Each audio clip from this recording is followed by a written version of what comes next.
4 দিনব্যাপী ডিসি সম্মেলন শুরু হচ্ছে আজ। উদ্বোধন করবেন প্রধানমন্ত্রী। আলোচনায় 498টি প্রস্তাব। যুক্তরাষ্ট্রে হত্যার শিকার বাংলাদেশি শিক্ষার্থী লিমনের মরদেহ দেশের পথে, নাহিদার লাশ পাঠানোর প্রক্রিয়া চলছে। যুদ্ধবন্ধে যুক্তরাষ্ট্রকে 14 দফা প্রস্তাব ইরানের, পর্যালোচনার আশ্বাস ট্রাম্পের। দুর্ব্যবহার করলে ফের হামলার হুঁশিয়ারি। দেখছিলেন ক্রাউন সিমেন্ট সংবাদ শিরোনাম, এবারে বিস্তারিত। আজ থেকে ঢাকায় শুরু হচ্ছে 4 দিন ব্যাপী জেলা প্রশাসক সম্মেলন। বিএনপি সরকার গঠনের পর প্রথমবার হতে যাওয়া এই সম্মেলন উদ্বোধন করবেন প্রধানমন্ত্রী তারেক রহমান। সম্মেলনে আলোচনায় উঠছে ডিসিদের দেয়া 498টি প্রস্তাব। এবারের ডিসি সম্মেলনে মোট 34টি অধিবেশন থাকছে। এই অধিবেশনগুলোতে আলোচনার জন্য জেলা প্রশাসকদের দেয়া প্রস্তাব থেকে বাছাই করা 498টি প্রস্তাব নিয়ে আলোচনার পর প্রয়োজনীয় দিক নির্দেশনা দেবেন সরকারের নীতি নির্ধারকরা। জেলা প্রশাসকরা যাতে রাজনৈতিক প্রভাব মুক্ত হয়ে কাজ করতে পারেন সে বিষয়টিও আলোচনায় আসবে। সবচেয়ে বেশি প্রস্তাব রয়েছে স্বাস্থ্য খাত নিয়ে। সম্মেলনে ভূমি ব্যবস্থাপনা, আইন শৃঙ্খলা, স্থানীয় সরকার ও দুর্যোগ ব্যবস্থাপনা গুরুত্ব পাচ্ছে।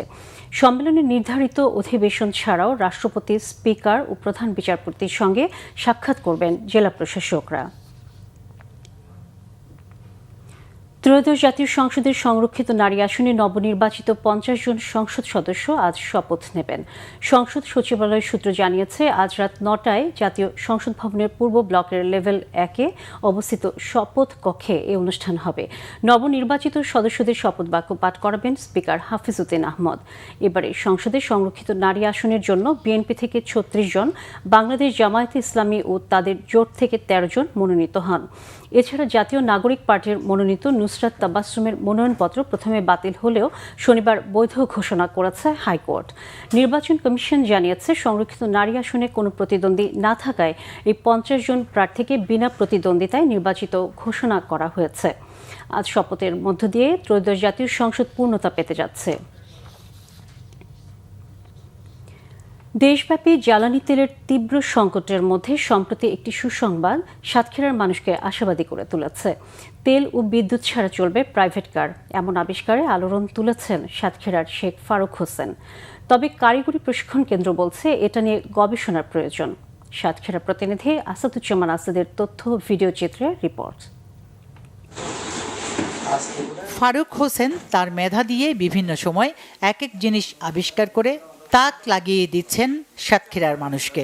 তার আবিষ্কারের মধ্যে রয়েছে সর্বপ্রথম তুষকার, এরপর বর্জ্য পলিথিন ও প্লাস্টিক দিয়ে তৈরি পেট্রোল ও ডিজেল, এরপর পরিবেশ বান্ধব টাইগার বাইক। ফারুক হোসেন এবার আবিষ্কার করলেন কোনো তেল, বিদ্যুৎ বা গ্যাস ছাড়াই চলবে, ঘন্টায় 70 থেকে 80 কিলোমিটার গতি থাকবে গাড়ির। তার এই সাফল্যে খুশি স্থানীয়রা।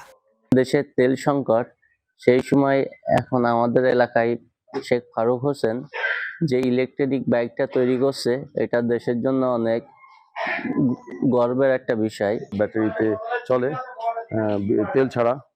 আমরা একটা জানতে পেরে এটা দেখার জন্য এসেছি। আমি তার সাফল্য মনোনয়ন কামনা করি এবং সরকার এই প্রতিভাটা কাজে লেগে এই দেশে এই ধরনের গাড়ি রাস্তায় বের করবে, এটা আমি আশা করি।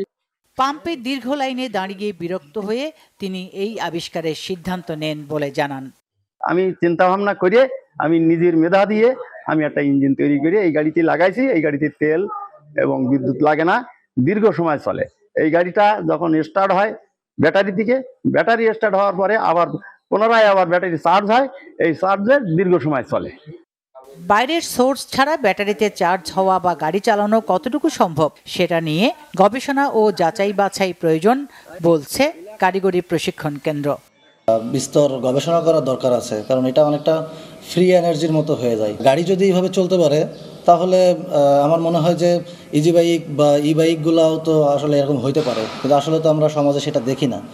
সরকারি পৃষ্ঠপোষকতা পেলে ফারুক হোসেনের এই আবিষ্কার দেশের জ্বালানি সংকট নিরসনে ভূমিকা রাখতে পারে বলে মনে করেন সংশ্লিষ্টরা।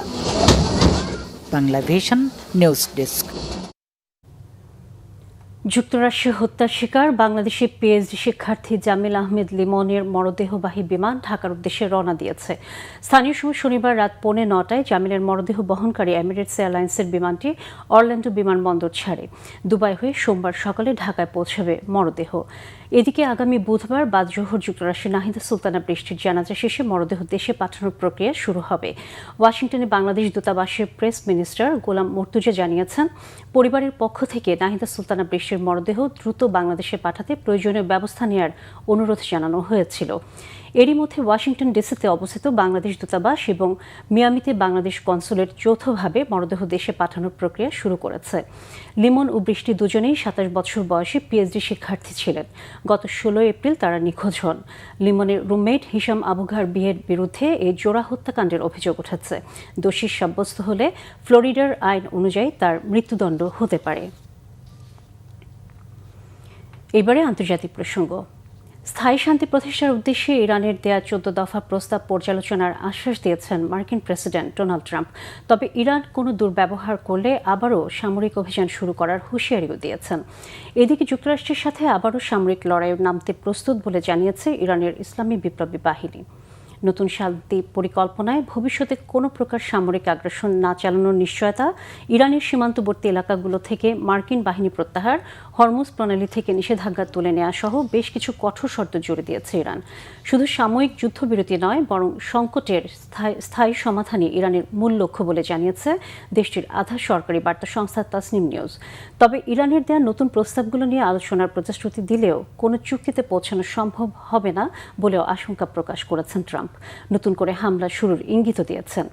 এদিকে যুক্তরাষ্ট্র কখনোই শান্তি প্রতিষ্ঠায় প্রতিশ্রুতিবদ্ধ না অভিযোগ করে আবারও যুদ্ধ শুরু হলে তার কড়া জবাব দিতে প্রস্তুতির কথা জানিয়েছে ইরানের বিপ্লবী বাহিনী IRGC।